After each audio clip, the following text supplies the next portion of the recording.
All right, so we'll start with the practical for the spanning tree protocol, and we'll look into all that looping stuffs that we tried or we had a study in the past few sessions.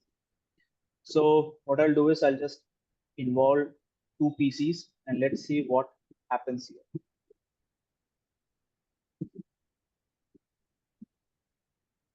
First of all, as I said, spanning tree protocol is already enabled by default on your Cisco switch. Right now, because it is enabled by default, the moment I connect these four switches together, spanning tree will be enabled and a loop-free environment will be created. And because of that, I will not be able to show you the looping. So in order to show the looping, what I am going to do, I will disable spanning tree protocol completely from the switches. So on switch number 1, configuration terminal, and first of all, as I said, it is running RSTP by default on all these Cisco switches. Nowadays, RSTP is running. So if I do a show spanning tree active, okay, no spanning tree exists. Okay, no spanning tree exists. First of all, because I have not connected any switches together. Okay, so this is the first condition. I have not connected any interfaces, and that is why it says no spanning tree enabled. And let me also show it on the switch number 2 also. On switch number 2, enable, right? Show spanning tree active. No spanning tree instance exists.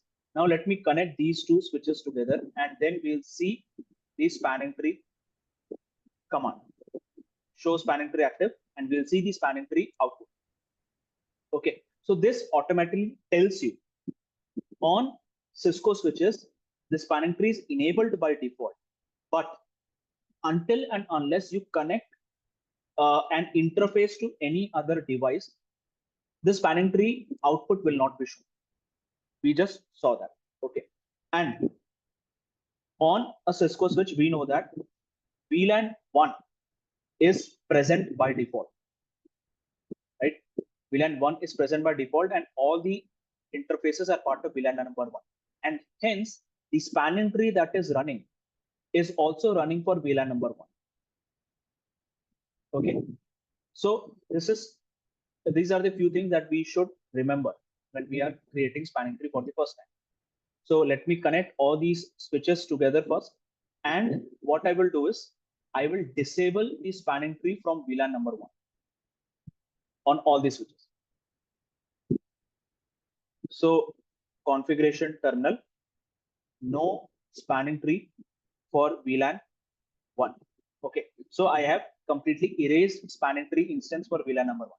So now if I do a show spanning tree active, you will not see the spanning tree instance because I have disabled spanning tree, which was running for VLAN number 1. I've completely removed it. Okay, now here also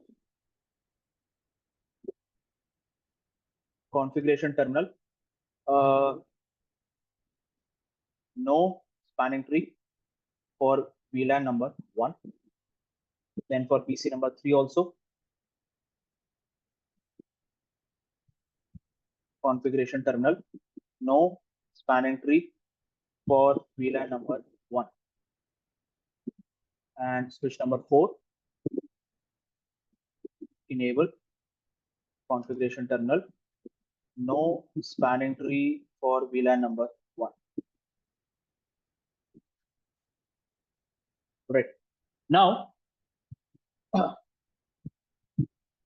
let me connect these two PCs, or let me just connect one PC. Okay. You can already see that these triangle shape, green color triangle shape are stable. They are not blinking. You can already see this. Right? Now, the moment I add an IP address to this PC, if you remember, we were talking about GR in one of our sessions. We were talking about GR. The moment I add the IP address on this PC tells its own MAC address and its own IP address to GR, right? And that is what is going to happen now. 10.0.0.1. The moment I press enter, right, you will see that it sends GR. Let me simulate this. It will send GR. Did it send? Not sure.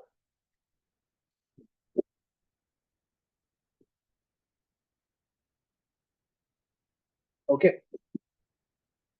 You can see it sends a GR.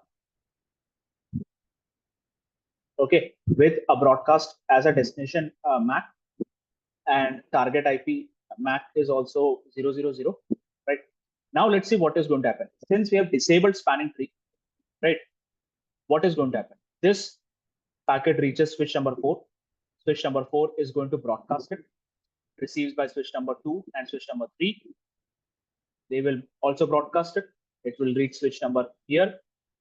It will forward it. They will forward it. You see, this is keep on going. I don't have to do anything. Right? They are looping around continuously. There is no stop to it. They are looping around forever. Okay. And now let's check. Now let's check the MAC address table. Now you can also see that this triangle shaped green color is also blinking continuously, which means it's a loop in the network. So on switch number 4, let's check the MAC address table. Show MAC address table. Okay. Now, what is the 0C01 is the MAC address for PC number 1. 0C01. Remember that. So 0C01. It was received on fast Ethernet 0/2. See here. Fast Ethernet 0/2 is the one that is connected over here. Right. Now let's again press enter. Now you can see 0C0/1 is connected on 0/1. Right. Then again 0/1, 0/2, 0/2, 0/1, 0/2, 0/1. So it is keep on being received on a different interface rather than on a single interface. So we know that we had discussed a loop is a scenario where a single MAC address is received on 2 different interfaces. And that is what we are seeing on switch number 4. It's not just on switch number 4. We will see the same result on every switch. 0C01 will be received on all the other interfaces of the network. Okay, so on switch number 1, it will be received on 0/1, it will be received on 0/2 as well.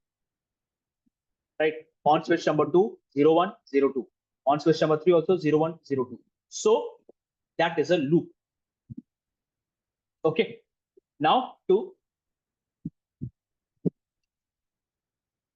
configuration terminal. Now to prevent the loop, we'll enable the spanning tree once again. Right, so spanning tree for VLAN number 1. We'll do this on all the switches.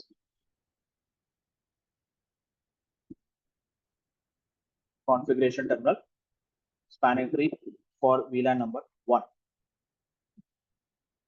Switch number 2, spanning tree for VLAN number 1. And on switch number 3, no, let me just. Now what is going to happen? Because we have enabled spanning tree on all the switches, they will start sending BPDUs to each other. We know that in the BPDU, they will share the root switch MAC address. They will share their own MAC address. They will share their own priority. They will also share their own. Okay, they will share their own MAC address. They will share their own priority. They will share root switches priority, root switches MAC address, and the cost to reach the root switch. Right. This is how they calculate it. Okay. Now let's wait and see which interface is becoming a blocked interface. So this interface, you can see it is orange. That means it's a blocked interface, right? So on switch number 3, let's do a show spanning tree active. Spanning tree active. we will see it says blocked interface. The state is blocked. 0/1 interface of switch number 3 is blocked. 0/1 interface of switch number 3 is in the blocking state. So let's try to find out how is it becoming a block state, which is the root switch. Okay, we'll go through those steps once again. How did they calculate the root switch, and how did they calculate the root port, designated port, block port, etc. Okay, so in order to find out the root switch, first of all, we need to find out if they are all what is their priority, and by default their priority is 32,768. So the next step is to find out which has a lower MAC. So in order to find the lower MAC address, what you can do is just do a show version. Okay, when you do a show version, you will see this base Ethernet MAC address. Base Ethernet MAC address. This is what we are looking for. Please remember, every port of a switch has its own MAC address, and the switch itself has its own MAC address. So the base Ethernet MAC address is the switch's MAC address, and we are not looking for the interface MAC address. We are looking for the base MAC address. So this is switch number 3's base MAC address. Let me just copy this down and paste it somewhere.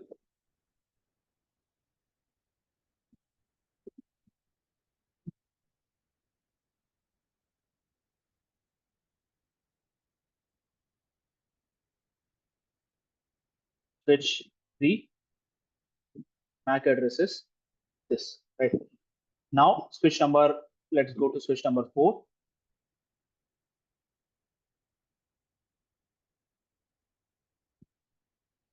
To show version, right? And this is the base MAC address for switch number 4.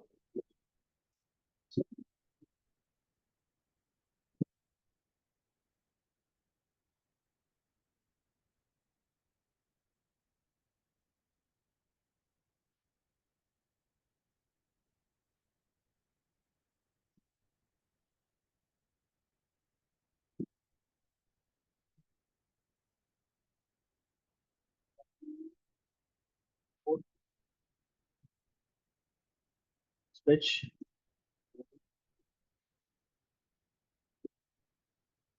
then switch number 1,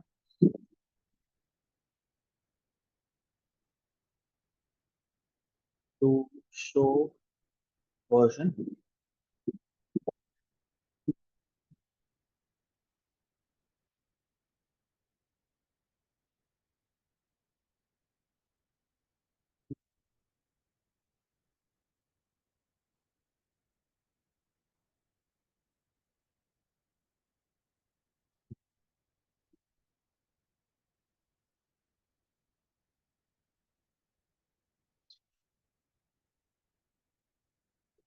Show.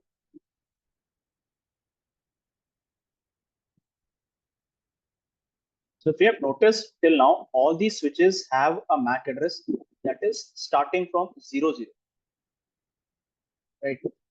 And if even there, yeah, 00, starting from 00. Okay, so we know that these switches will compare their MAC addresses from left to right, digit by digit, right? So first two digits of all the MAC addresses are same, that is 00, right? Then the next is 0003. So obviously 3 is larger, right? So switch number 2 will be out of that election, right? Switch number 2's MAC address will be out of that election, which is the lower MAC. Now it is switch numbers 1, 3, and 4. Switch number 1, 3, and 4's first 4 digits are same. 0001, 0001, 0001. So the next tiebreaker would be the 5th digit, right? And the 5th digit of switch number 3 is higher than the other two. So switch number 3 is also out of the root switch election. Now it is up to switch number 1 or switch number 4. Which one will be the root switch?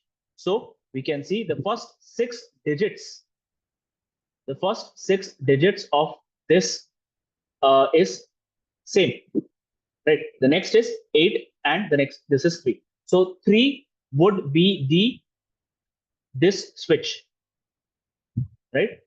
3 is lower than 8. So obviously switch number 4 should become the root switch. So let's check, is switch number 4 the root switch? Why do I get the feeling that this may be wrong? So spanning tree. Right. So you can see switch number 4. Switch number 4 is the root bridge. It says it is the root bridge. Clear? How switch number 4 became the root switch?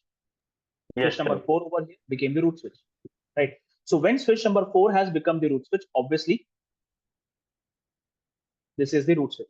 Now the next is, on your non-root switches, you need to find out the root port, right? So for switch number 1, this would become the root port. For switch number 3 also, this would become the root port, right? Now for switch number 2, which one should be the root port? This or this, correct? One of them should be the root port. So the first calculation is the lowest cost to reach the root switch. Now, if we open up switch 2's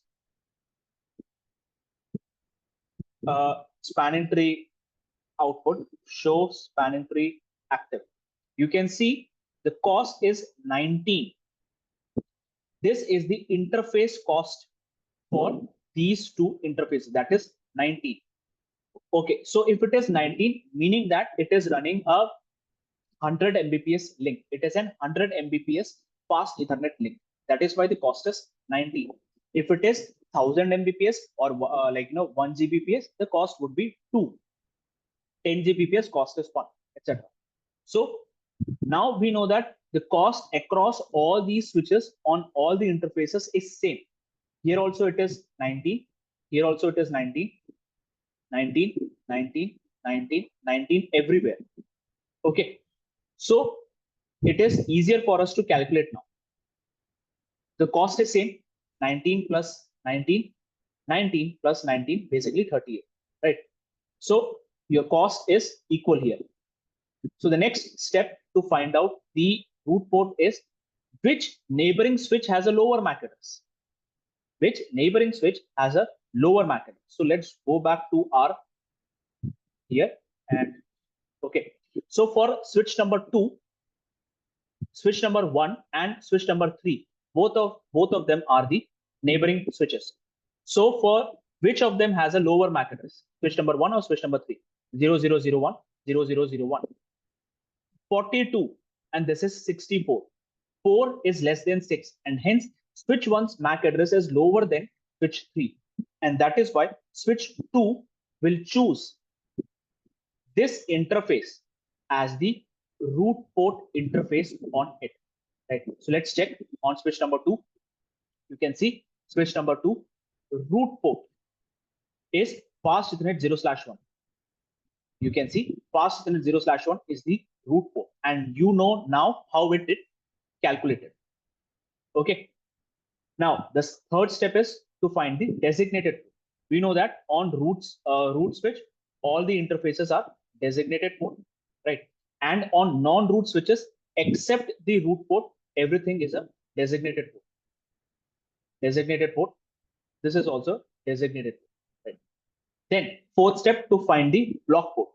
We know that wherever there is a DP to DP connectivity, we need to block one of the interfaces. Correct. So here you have a DP-DP connectivity. Now, in order to find out which one should convert its interface to a blocked interface, first, the cost to reach the root switch. Higher cost to reach the root switch will convert its interface to a blocked port, right? So for switch number 3, for switch number 2 should have converted.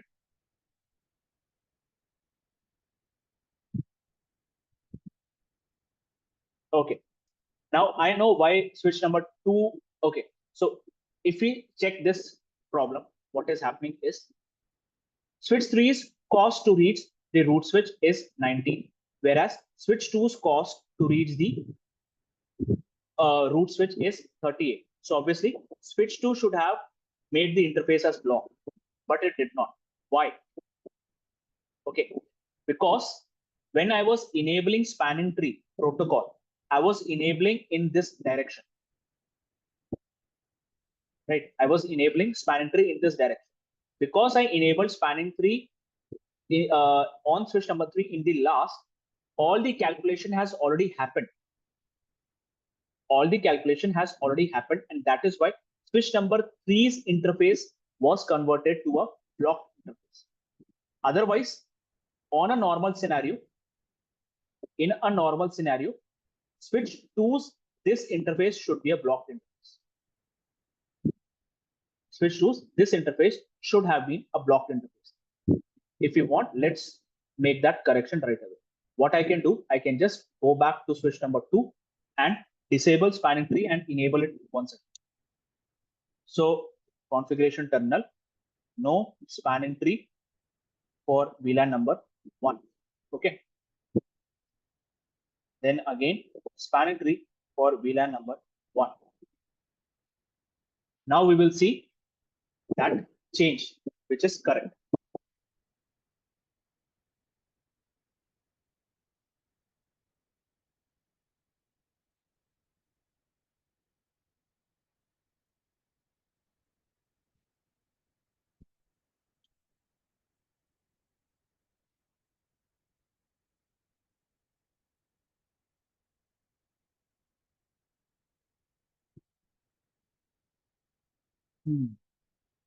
Yes, अभी change हो गया.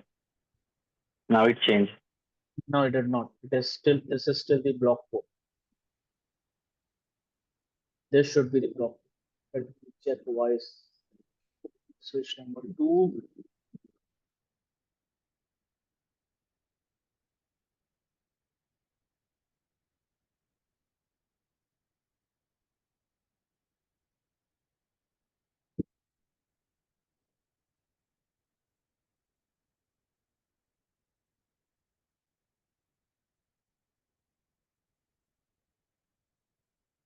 Port 19.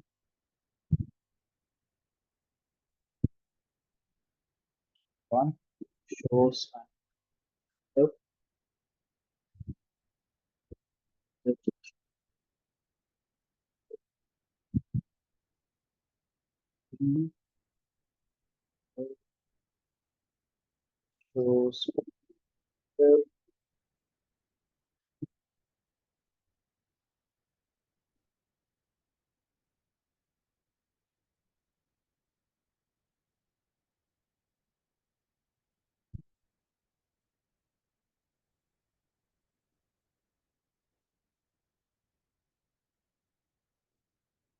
shows let me delete this.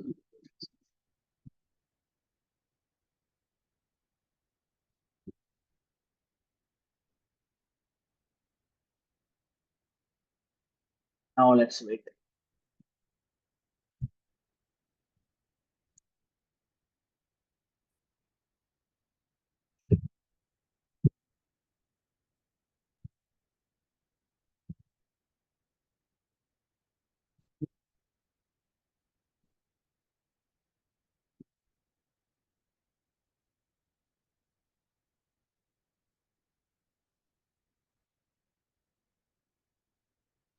Okay, now it's done. So you can see here, this has become the block. Okay. Right. Root switch, designated port, designated port. This is the root port, designated port, root port, root port, and designated. Okay. This is the ideal scenario. Now we know why. How is this become a block port? Because between switch number between switch number 2 and switch number 3's MAC address, right? Switch number 2 and switch number 3's. अच्छा 3 है वो lower one. No. हाँ 3001 है ना sir. Okay, switch number 2 है. Okay, this is switch number 2 and this is switch number 3. 2 and 3. Yeah, between switch 2 and 3, you can see switch 2's MAC address is higher than switch number 3. That is the condition. Whichever has a higher cost. First of all, here what is happening? This was DP and DP. So between DP connectivity, what happens? Which switch has a higher cost to reach the root switch? So obviously, switch 2 has a higher cost, 19 plus 19, and here it is only 19. So switch 2's cost is higher, right? That is the first condition. Even if it was a tie, for some example or for some reason, if it was a tie, in this scenario also, you can see switch 2's MAC address is also higher than that of switch number 3. If we are matching the MAC address, also switch 2's MAC address is higher. That is why switch number 2's interface becomes the block. All right. Noted, sir. Right. Now, again, let's go back to our scenario of the port states. Okay. So on switch number 3, show spanning tree active. Okay, you can see it's in a forwarding, it's a root port and it's in a forwarding state. Now let me bring back that interface again and we'll see what is happening. Show spanning tree. Now you can see it is in the listening state. We know that it will be in the listening state for 15 seconds. Right? So you can see it was in the listening state for 15 seconds. Then it goes into the learning state for 15 seconds. We are checking on switch number 3, fast Ethernet 0/1. So for 15 seconds, it will be in the learning state. Then after that 15 seconds, it goes into the forwarding state. The same thing has happened for switch 2's fast Ethernet 0/2. Right. So let me again remove this interface and open switch 2's show spanning tree active. Right. Let's connect these two switches. And on switch number 2, we can see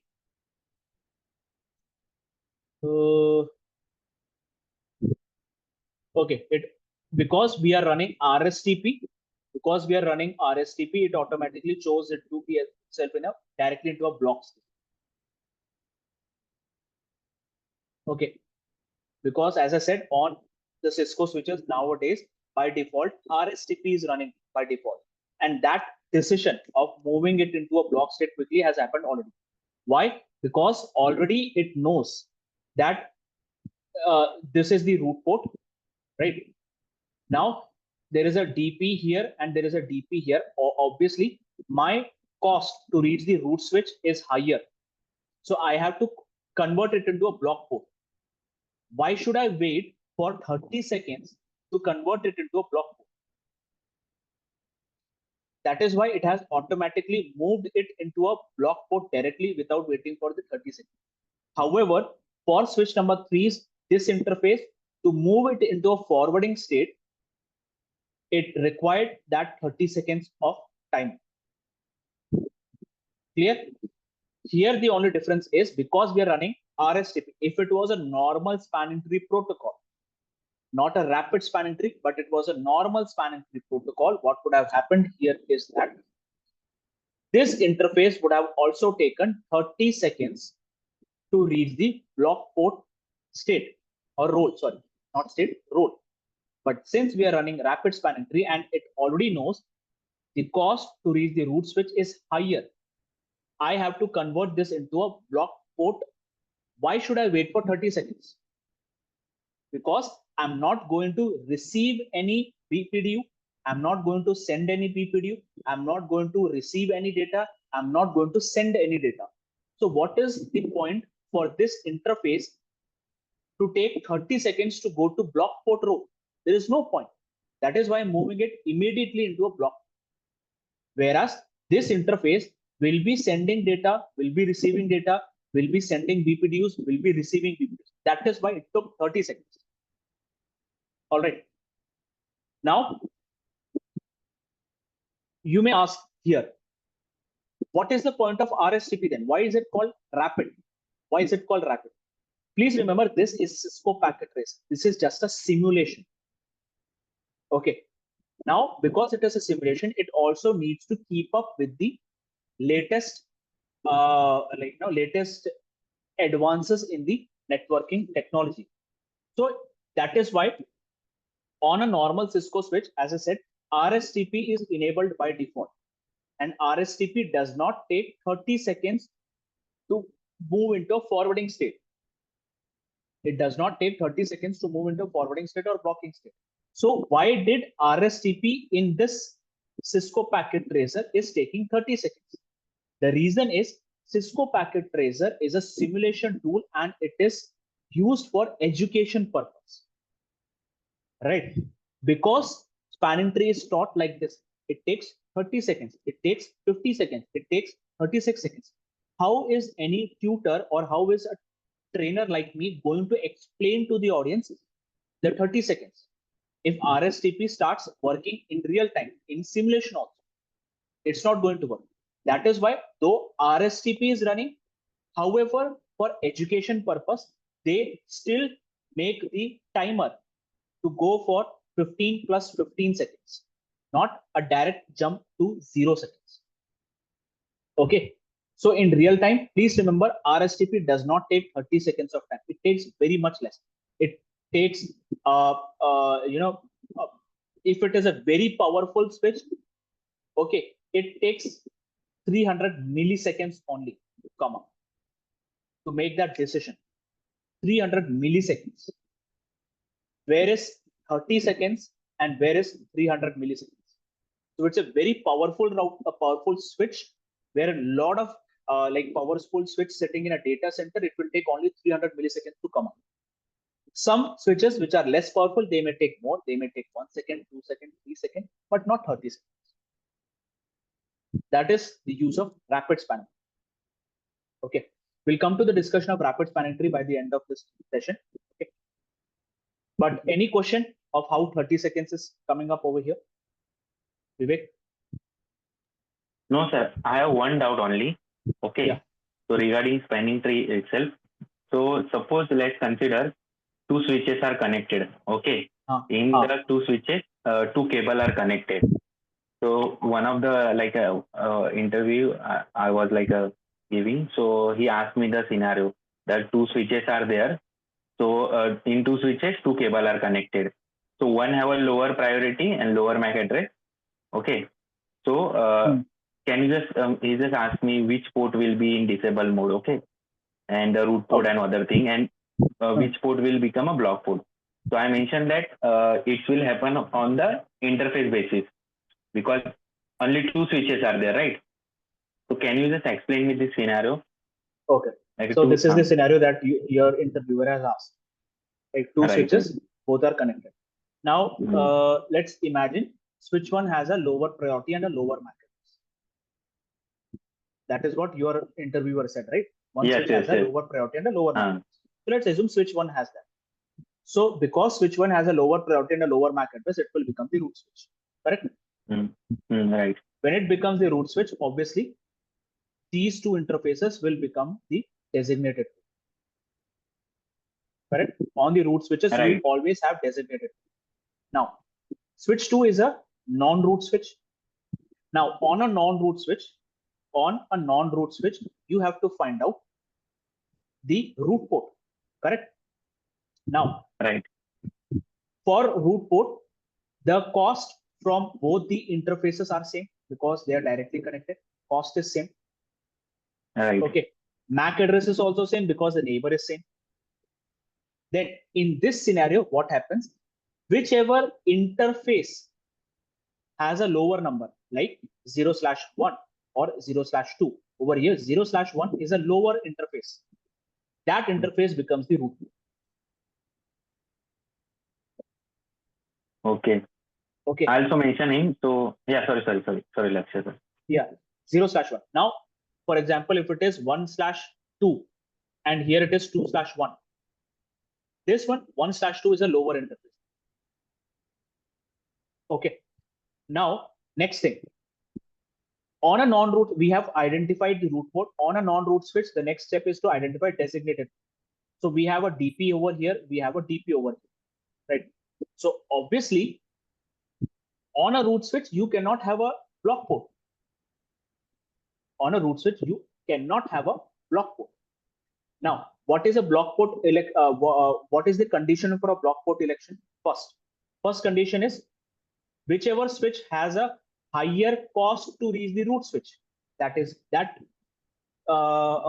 switch will convert its designated port into a block port. Second, if the cost is a tie, whichever switch has a higher MAC. In this scenario, obviously, root switch itself is a root switch, so the cost is 0 over here, and this guy's cost, whatever that interface cost is, can be 1, 19, whatever the cost is, it is obviously higher than 0. That is why this interface will become the block. Clear? Yes, sir. So now he just asked me some stupid question again, but I gave the same answer. He mentioned that on like a root port, this switch number 1, port 1 cable will connect to the, like he just mentioned cross connection. So now port 1 cable is going to the port 1 only for switch 2, right? He just mentioned port 1 will connect to the port 2, like cross connection. Like this. Yeah, right. So I told him that it will only the interface that number only consider, no matter how the cross connectivity and other thing is there. So yes, he did not answer anything. He said okay. Yes, you are right. Here also interface, again, whichever interface has a lower cost. So not lower cost, whichever interface has a lower number, that will be considered as the root. Okay. So you were right. You were right in answering.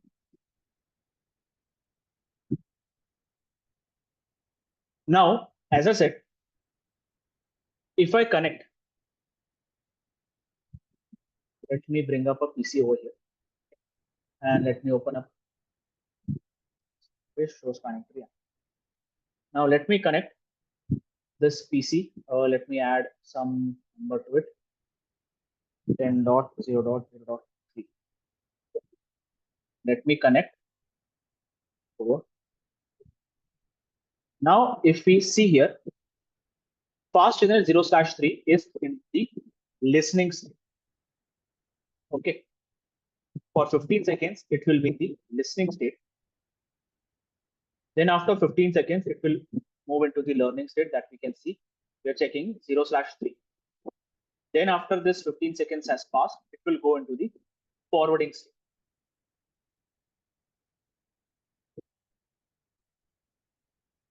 Forwarding state. Okay. Now here, please remember, on a particular switch,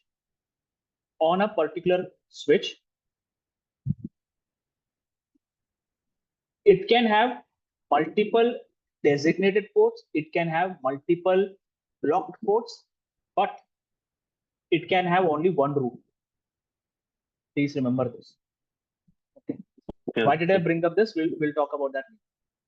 So here you can see, for PC number 3 to start sending data, it had to wait for 30 seconds for this interface to go from listening state, learning state, then into the forwarding state.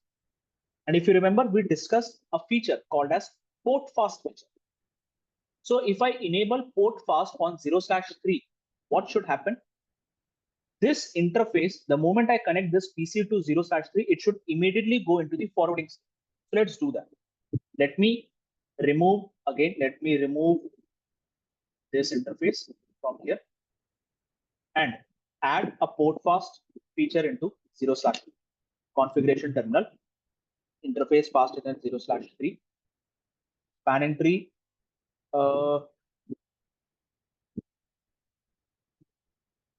spanning tree port fast, spanning tree port fast. Okay, spanning tree port fast. Enter.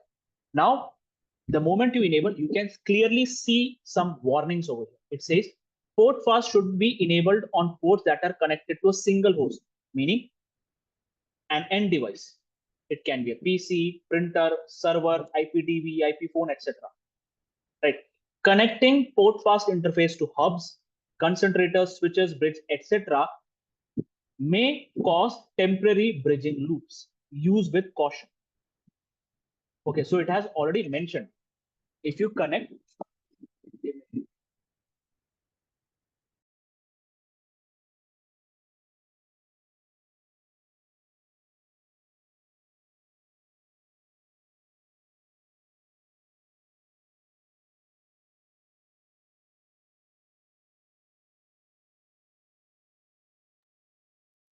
So when you enable port fast, the switch already tells you if you are connecting a switch, a bridge, or any other networking device other than a single host to a port fast enabled port, you may cause bridging loop. Use with caution. And you can enable port fast only on those interfaces which are in a non-trunking mode. What is a non-trunking mode? Basically an access port. So these are the two warnings that the switch gives you when you enable port fast. Connected to a single host interface, and you can enable it only on the access ports. Right? That is what we have done. Now let me connect.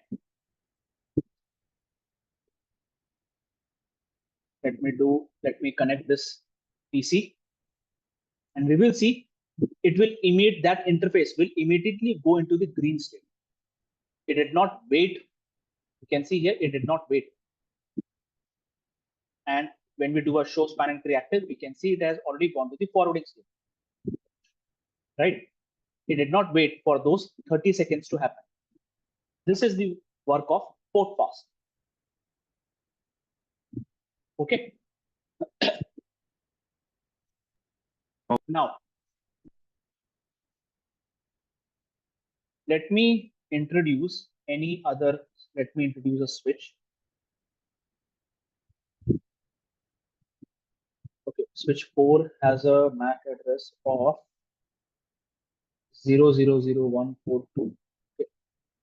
We want a MAC address which is lesser than 0001. Okay, something lesser than 0001.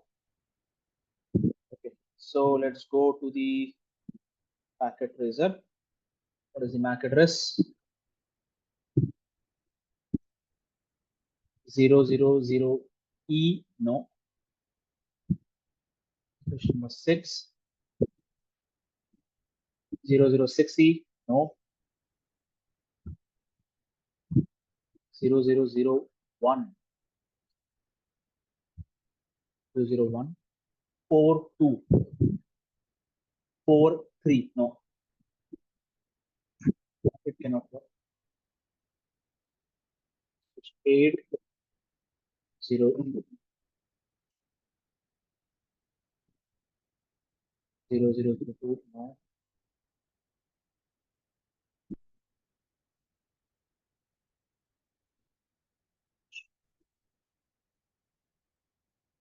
0030.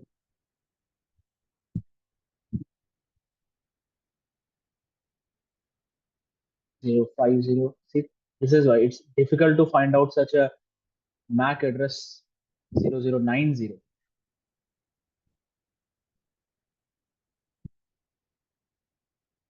E0.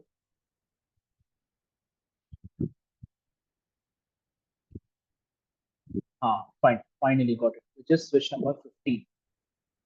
Okay.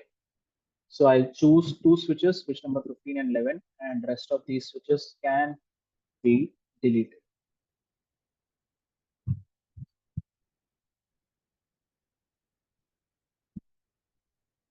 Now, what we are going to check here is the guards, root guard and the BPDU guard. Okay. We know that root guard only works when you have a lower MAC address or a lower priority switch connected to it.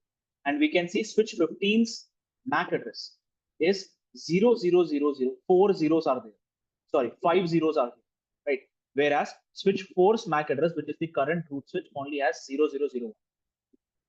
Right. So here what is happening? Switch 15's MAC address is lower. Right. And let's see what will happen if I connect switch number 15 over here. So you can see here it is a block port. Let me connect switch 15 to switch number 3. Let's see what will happen. Okay. The moment I connect switch 15 to switch 3, we'll see some kind of topology change.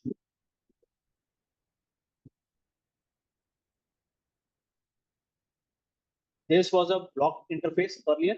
Now let's see what is the situation. We can see it's no more faster than 0/2 is no more a block port. It has already gone into a root port state. Right. And we can see 0/1 on switch number 1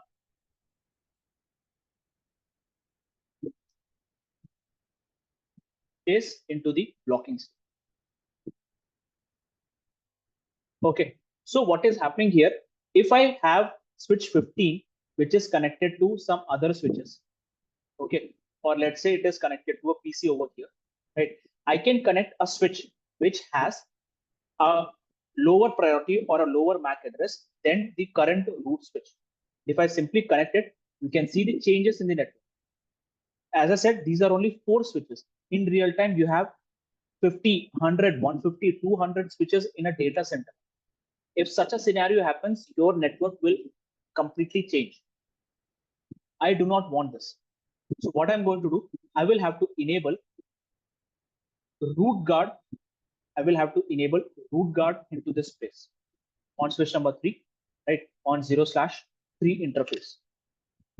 Enable configuration terminal on interface fast internet 0/3. I will enable switch port, not switch port, spanning tree guard root. Okay, spanning tree guard root. Now let's see what happens.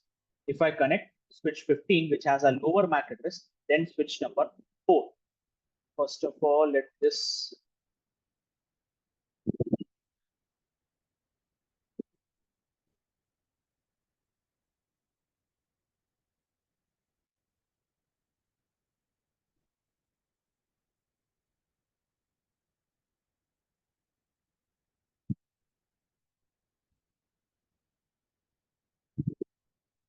we'll wait for this interface to turn green.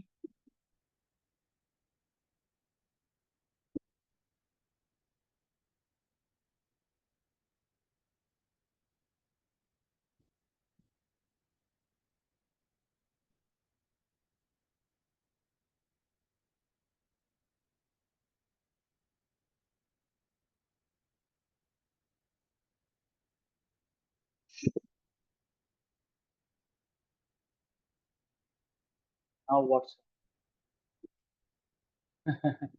on all the switches? No switch has a. Okay, this is interesting. See, this is a, you can call it as a defect in this software. Okay. Show slide 3. You can see all the interfaces of all the switches are forwarding. There should be a loop. There is a loop. You can see these triangles blinking, and they have not yet realized. Okay, so let me just delete all these interfaces once again and connect it and them together.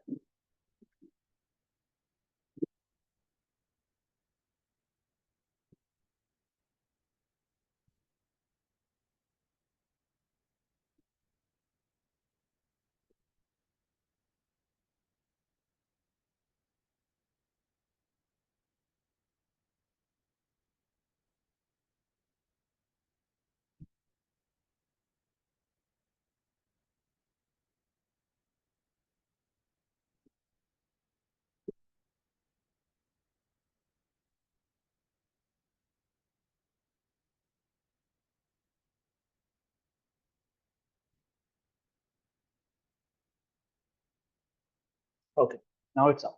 Right. So we just saw if I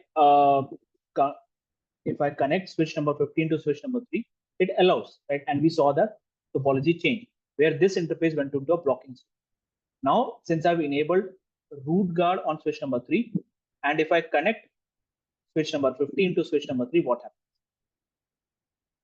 Does any change happen? No. So on switch number 3, you will see some syslogs which says on 0/3, right?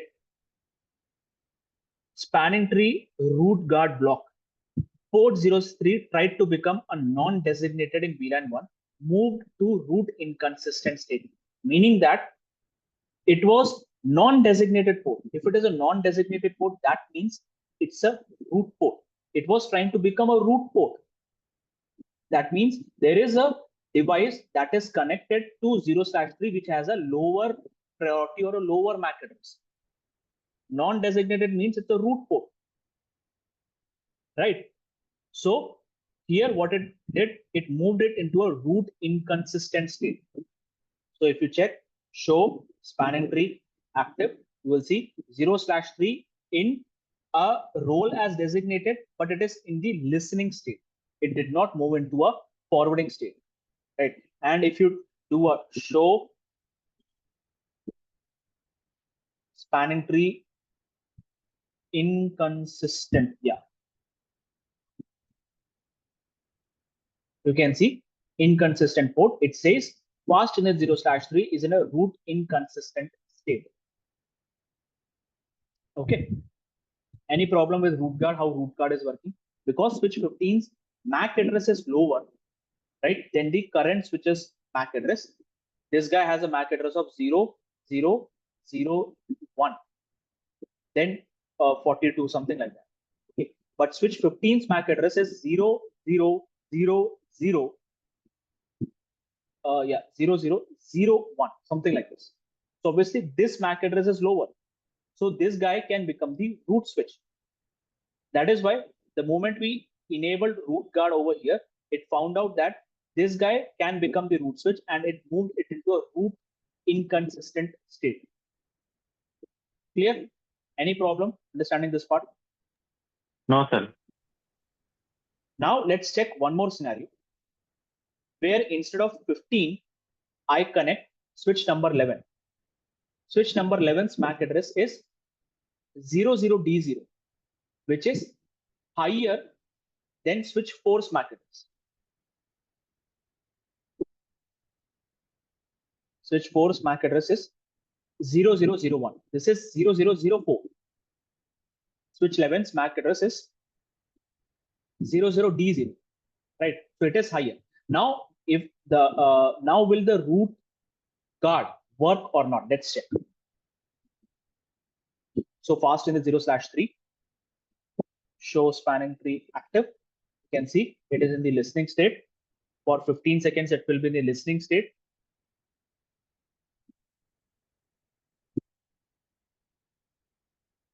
See, it moved into a learning state. If it moved into a root inconsistent state, it should not move beyond listening state. But here it moved into a learning state. Then after 15 seconds, it will move into the forwarding state. Now here is the problem. If I connect a PC over here and have a switch which has a higher MAC address than the current switch, I can access your network easily. I do not want this. So root guard only works if the MAC address or the priority is low than the current root switch. If the priority or the MAC address is high, then the root switch basically fails. Okay, so as I said, in such a scenario, what we do, we enable BPDU guard. Okay, so on switch interface, configuration terminal, interface fast init 0/3, no spanning tree, guard, root. Okay, and then we will enable BPDU guard, spanning tree, BPDU guard. Enable. Okay, spanning tree, BPDU guard enable. Now here no matter what kind of switch I connect. Let me connect switch number 15 first and show you. The moment I connect switch number 15 over here, you can see received, it says received BPDU on 0/3 with BPDU guard enabled, and hence it is disabling that port, putting the 0/3 in error disabled state, and it has changed the interface to administratively down. Change the interface into administratively down. So if you check, show interfaces brief.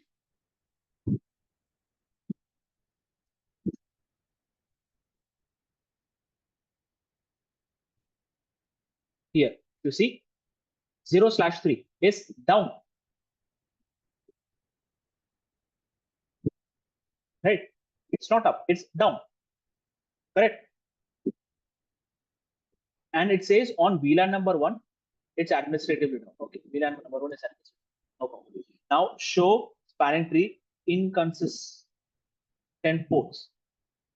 No, show spanning tree.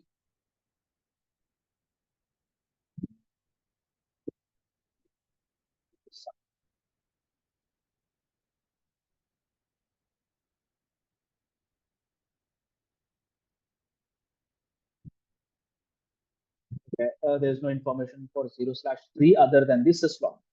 Okay, so anyway, it says received BPDU on 0/3 with BPDU guard enabled, and hence it is moving that interface to error disabled state, moving it into down state. Right now, this was a switch which had a lower MAC address. This was a switch which had a lower MAC address. What about higher MAC address? Now, please remember, for an interface which has gone into an error disabled state, you need to manually shut it down, then unshut it. Then only it will come up. So if you check, show interface fast Ethernet 0/3, you will see the interface as down, error disabled. So if you want this error disabled to be removed, you need to manually shut it, then unshut it. Configuration terminal, interface fast Ethernet 0/3, shut down, then no shut. So show interface fast Ethernet 0/3. Now you can see it is in a down state, not error disabled state. Okay, so the previous error disabled was because we have connected a switch which had a lower MAC address. What about a switch which has a higher MAC address? Even then, will the BPDU guard work? Yes, it will work. Again, you will see the same error. Received BPDU on port 0/3 with BPDU guard enabled, putting the 0/3 into an error disabled state. So this proves no matter what kind of MAC address you have, what kind of priority you have, if you have a BPDU guard enabled, and if that interface receives a BPDU, it will move it into an error disabled state. Okay. Clear? Any question? No, sir. So this is the difference between a root guard and a BPDU guard.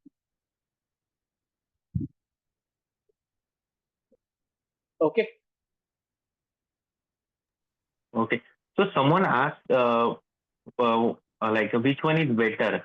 So BPDU guard is better, right? BPDU guard is always better. Considering security. Correct. Okay. Now,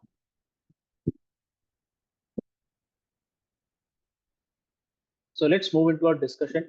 The last discussion of this topic, RSTP. RSTP is Rapid Spanning Tree Protocol. Rapid Spanning Tree. Now, we were talking about topology changes. direct topology change and indirect topology change. So we had switch number 1, switch number 2, switch number 3, and switch number 4, right? And we were considering switch 1 as the root switch, and here, and this interface was the blocked interface, right? Now, what we were talking was direct topology change and indirect topology. When we were talking about direct topology change, we were considering an interface down to a directly connected interface on this switch which has a block. When we were talking about indirect topology change, we were considering this interface to be going down. Now, in both these scenarios, what is happening is that the moment, let's say, this interface went down, right? And switch 3 needs to unblock this interface, right? It needs to unblock this interface. That is what we saw in the direct topology. Now, considering that same fact, let's check their MAC address table. Switch 4's MAC address table. Okay, switch 4's, this is the root port. This is the designated port number 1. This is designated port number 2. This is root port. This is designated port, and this is the root port. Okay. Now, for switch number 4, let's check the MAC address. MAC address table. For switch number 4 to reach switch number 3, for switch number 4 to reach switch number 3, it will use its root port, correct? To reach switch number 3, it will use the root port, right? This is how it will send the data, correct? Similarly, for the root switch, what will be the MAC address table? To reach switch number 3, it is going to use the designated port number 2. For switch number 2, the MAC address table would look like this, where to reach switch number 3, it will use the designated port. Clear? Any problem understanding this part? I've not numbered the interfaces. I've just used the root port designated port. No problem. Now, during a direct topology change, when this interface goes down, switch 3 needs to unblock this interface. Right? Now, imagine this scenario. Switch 3 has unblocked it. This interface is now the root port. However, for switch number 4,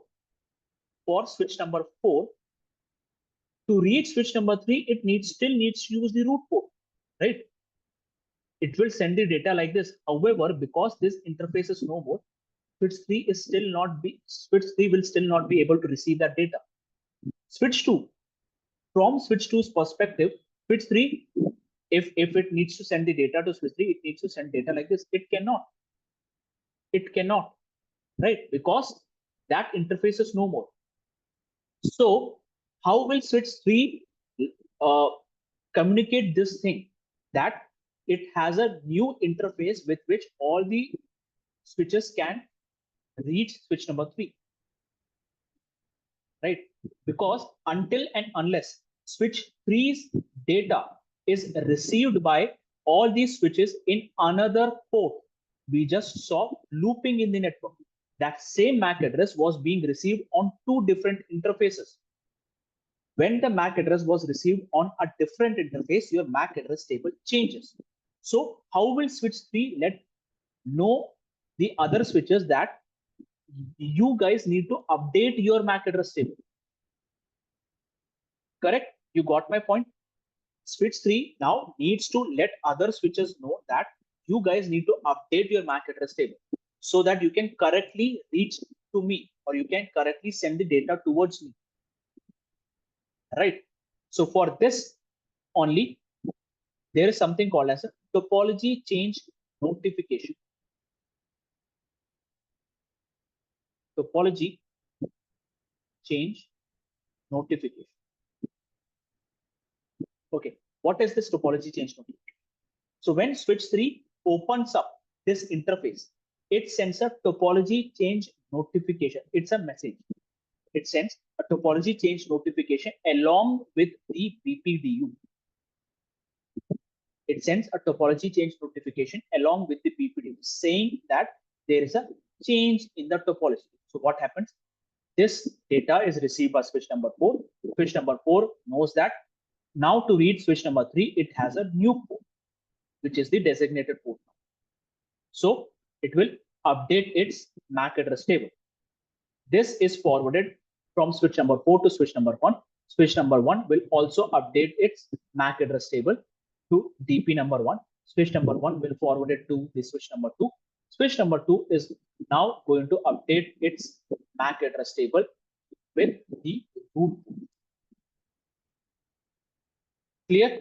How switches, they send topology change notification as an update along with the BPDU so that other switches update their MAC address table.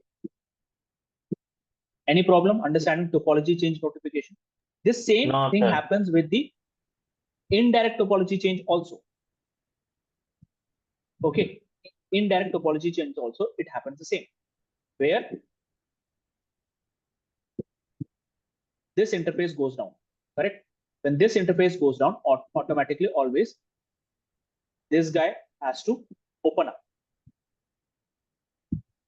It will unblock its interface. Right now, what will happen? Switch 4 will send a topology change notification. It will be sent to switch number 3. Switch number 3 will forward it to switch number 2. Switch number 2 will forward it to switch number 1. Thereby, all of them will be updating their MAC address table. Clear? Topology change notification.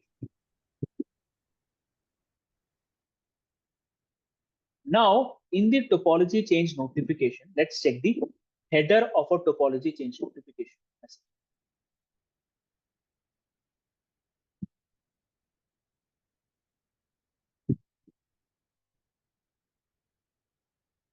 Topology change notification is an 8-bit header.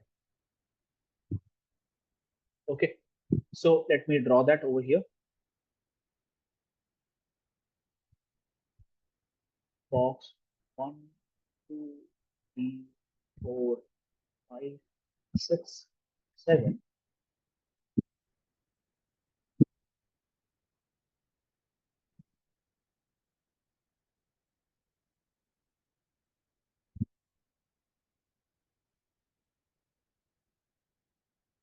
Right. It is an 8-bit header. Now in this 8-bit header, only 2 bits are used.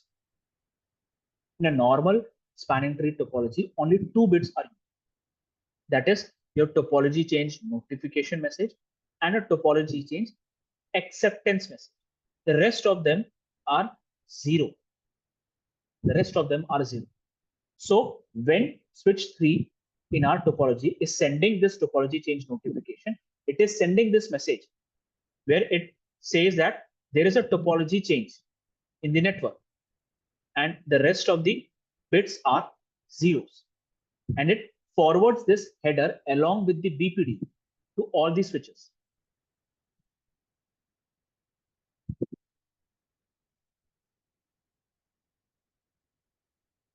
Okay, it forwards this header along with the BPD, right? So it is forwarded along with the BPD. Now all these switches will send back an acknowledgement. For this topology change notification, all of them will send back an acknowledgement. When they send back an acknowledgement, the header field would look like 0. It is an acknowledgement 0, 0, 0, 0, 0, 0. Right. So this is what your topology change notification and acceptance header bits would look like. Okay. Is this clear? Okay, sir. Because based on this Yes, only sir. we will be understanding RSTP. Clear, right?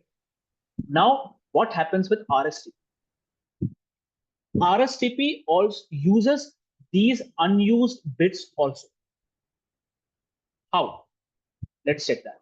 So in RSTP, the topology change notification is also sent along with the BPDUs every time after 2 seconds.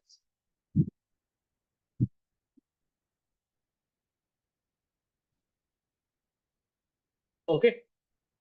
So now in this topology change notification, because in a normal scenario, there were only 2 bits that were used, but in this, all the 8 bits are used.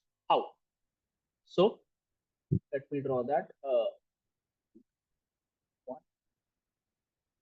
2, 3, 4.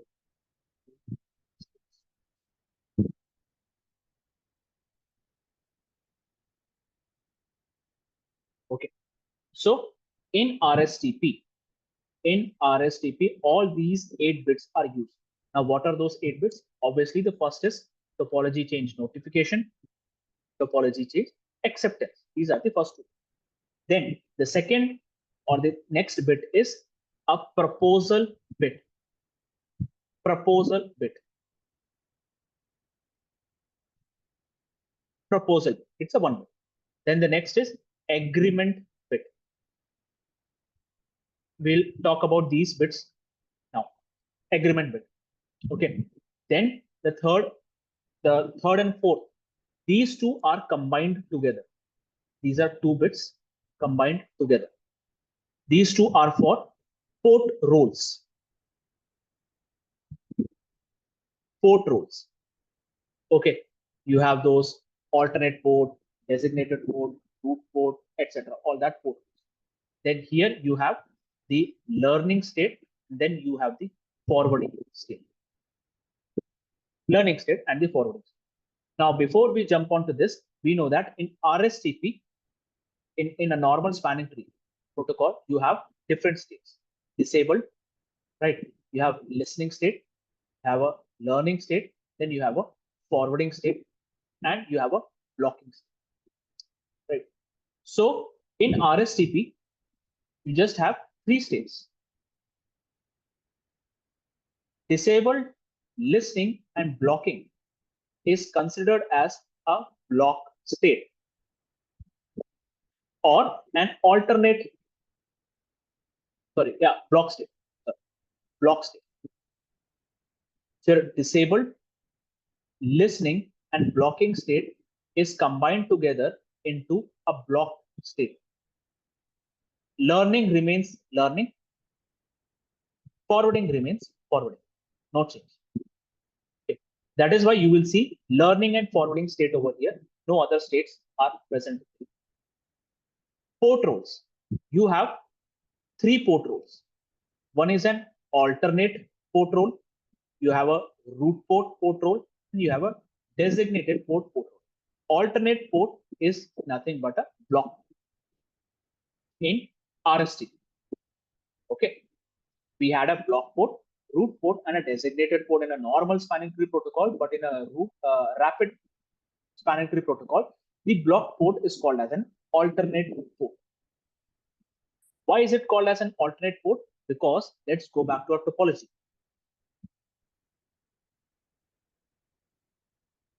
So in a normal condition, this was a block port. Okay. And here it was a root port.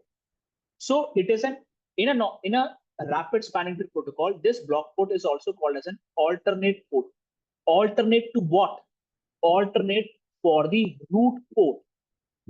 Because if this root port goes down, this alternate port will then become the root port. That is why it is called as an alternate root port. Your block port is called as the alternate root port in spanning tree protocol. Clear? Any question? Understanding the port states and port roles in the RSTP? No, sir. Now,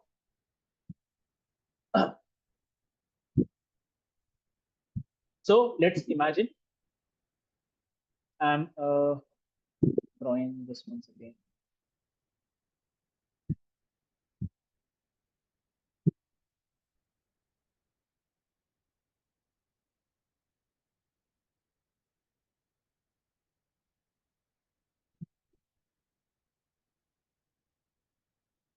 Now, imagine you have switch number 1 and switch number 2. Okay. Switch number 1 and switch number 2.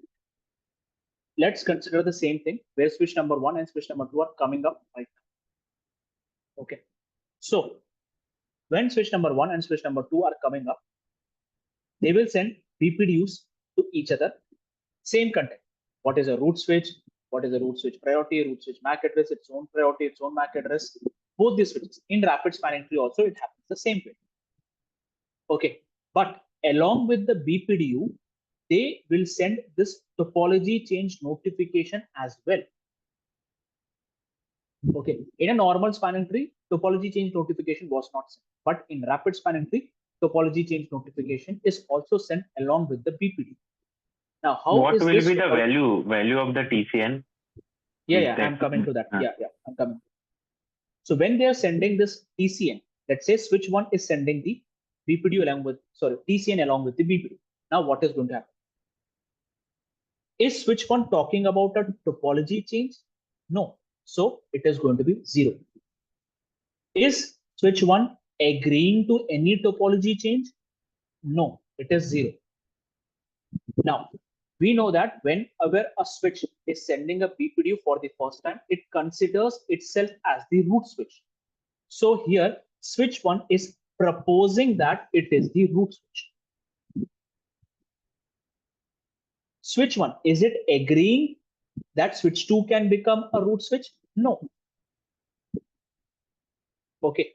Now, since switch 1 is considering itself as the root switch, and we know that on the root switch, all the interfaces are designated port.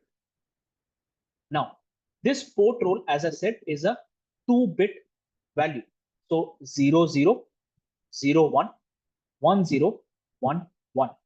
0, 0 is an unknown value. 0, 1 is alternate port or basically block port. 1, 0 is designated port. And 1, 1 is root port. Okay. So as I said, switch 1 considers itself as root port. So obviously, this interface is going to be a designated port. So what is the port role value over here? 1, 0. As I said, these are 2-bit values. So 1, 0. Then, is it in the learning state? Okay, is it in the learning state?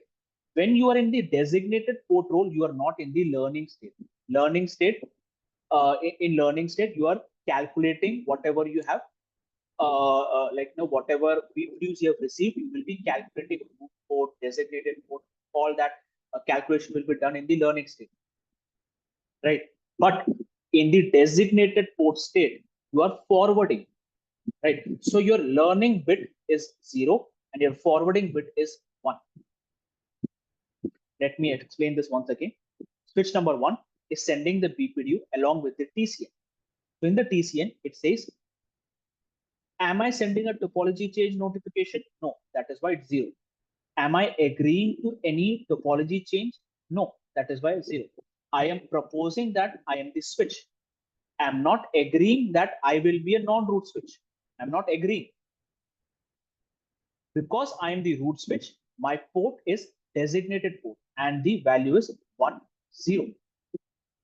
Because I am a designated port, I will not be in a learning state. I will be in the forwarding state. Clear? The values? Okay. Similar TCN bits will be sent by switch 2 as well, along with its own BPD, where it will also say, it's not a topology change notification. It's not a topology change acceptance. I am proposing that I am the root switch. I'm not agreeing to I'm not agreeing that I'm not a root switch. Because I'm a root switch, my port is designated port. And because I'm a designated port, I'm not in a learning state, but I'm in a forwarding state. Same TCN is sent by switch number 2. Now, when switch number 2 learns that, it cannot be the root switch, it has to become the non-root switch. What will be the TCN bits? Let's check that. So when switch 2 sends back the BPDU saying that it has become a non-root switch, what is the TCN value? Again, is it a topology change notification? No. Is it a topology change acceptance? No. This is switch 1. This is switch 2. Okay. Is it a topology change acceptance? No. Is it proposing that it has become the root switch? No. Is it agreeing that it can become a non-root switch? Yes. Because it is a non-root switch, what is the role of this interface? Because it is a root port, what is the root port value? 1. Okay, I am extremely sorry. I am extremely sorry. This is root port and this is designated. I'm sorry. Yeah. Now it is root port and designated. Okay. So this is root port, this is designated. Now, switch 2's, this interface becomes the root port. So when it is a root port, okay, here when it is a designated port, this should be 1, 1. All right. So when it is a designated port, the port role is 1, 1. Okay, I'm sorry about it. Now, switch 2 has accepted that it has become the non-root switch. So obviously that interface becomes the root port. So port role is 1. Is it learning? Root port is also in a forwarding state. So it is not learning, but it is forwarding. So this is going to be the topology change bits when a non-root switch is accepting that it has become a non-root switch. For a block interface, this value is going to be 0, 1. So you will always see 0, 1, 1, 0 or 1, 1 in this port row. If it is a blocking state, if it is a learning state or an alternate state, or if it's a learning state, this is going to be 1 and forwarding bit is going to be 0 when it is in the alternate role or a blocking role. Okay. Now, how is this helping? How is TCN plus BPDU helping RSTP to make faster decisions? Okay. So what happens here is that, let's go back to, okay, let's say switch number 1, switch number 2, this is connected, 3, 4,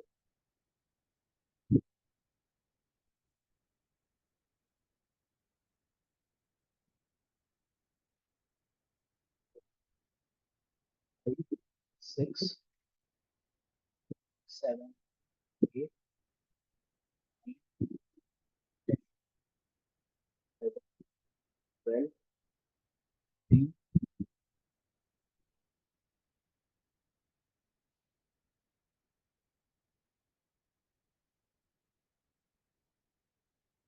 Okay. So I have drawn a very hypothetical diagram. Now let's consider how RSTP is going to work.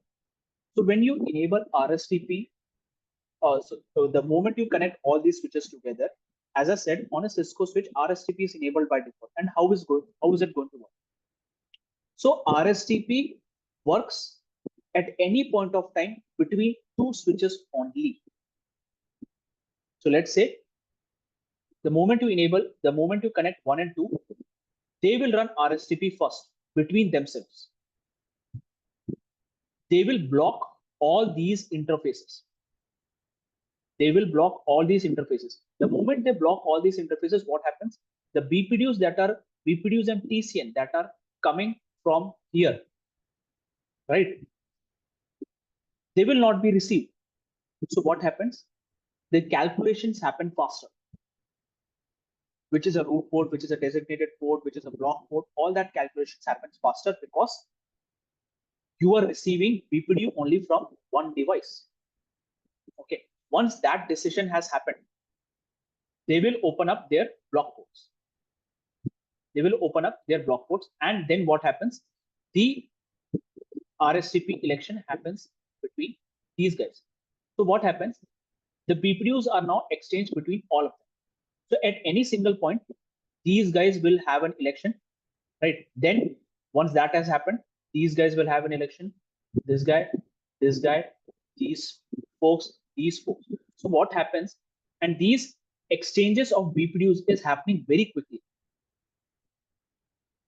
Okay, because though they are sent at every 2 seconds, however, that processing is happening very quickly. And it is because the exchange is happening only between two switches at any point of time. So the when two switches are exchanging BPDUs, they already know who is the root switch, who is a non-root switch. Is your are you a root switch? Are you a non-root switch? If you are a non-root switch, do you know who is a root switch? If you know who is a root switch, let me calculate my cost to reach the root switch, etc. All that calculation is happening very quickly. So because of such advanced measures, along with the TCN plus BPDU, in BPDU, you only have the root cost, sorry, the root switch priority, root switch MAC address, etc. But in TCN, what is happening? You also have that agreement bit, proposal bit. You also have the alternate port bits. You have a learning bit. You have a forwarding bit. So all that mixed together with the BPDU helps in making this calculation faster. And that is why it is called as a rapid spanning tree protocol. So as if it again, it is rapid based on the processing of your switch. If you have a very high end switch, which can do millions of processing at a single second, rapid spanning tree will only take, as I said, 300 milliseconds. Among these 14 switches, if I run rapid spanning tree and all of these switches are high-end switches, which can process millions of data in a single second, in 300 milliseconds, their rapid spanning tree protocol would have run and they would have created a loop-free environment between them. Right. Again, if it is a low-end router, less processing speed, probably it may take 1 second, it may take 3 seconds, or at the max, it may take 10 seconds. But never ever it will take 30 seconds. Never. So that is why it is called as a rapid spanning tree protocol. The working remains the same, like electing the root switch, electing the root port, electing the designated port, blocking port, etc. Direct topology change, indirect topology change, etc. Everything remains the same. The only thing is faster calculation, because rapid spanning tree now uses all the 8 bits inside the topology change notification. Clear? Yes, sir. All right. So now if someone asks you why rapid spanning tree is called rapid, you can explain the topology change header. And because of this topology change header, the calculation is fast. Nowhere it is mentioned how fast is it. There is no mention how fast. It is fast. Okay. Again, it is fast. It depends on the it again depends how many switches you have. If we have 10 switches, it will be very fast. If you have 500 switches, it will be slow. Okay, because that calculation needs to happen between these 500 switches. So it again depends. So it again depends on how many switches you have. How many switches you have? What is the processing speed of those switches? Based on that only, that timer will be either more or either less. Nowhere in any article or any videos or any books it has been mentioned how much rapid is rapid spanning tree protocol. It is completely dependent on the scalability and the processing.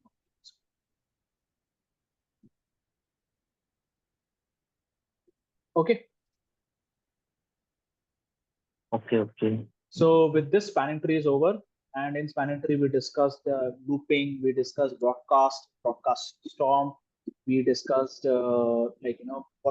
we discussed what are the different port roles, we have discussed what are the different port states, we discussed those timers, we discussed the direct topology change, what happens, how much time does it take in direct topology change. We saw how much time does it take in indirect topology change, right? And then we also discussed RSTP with the topology change notification. We also discussed the guards, root guard and BPDU. So majorly these are the questions that they may ask in RSTP.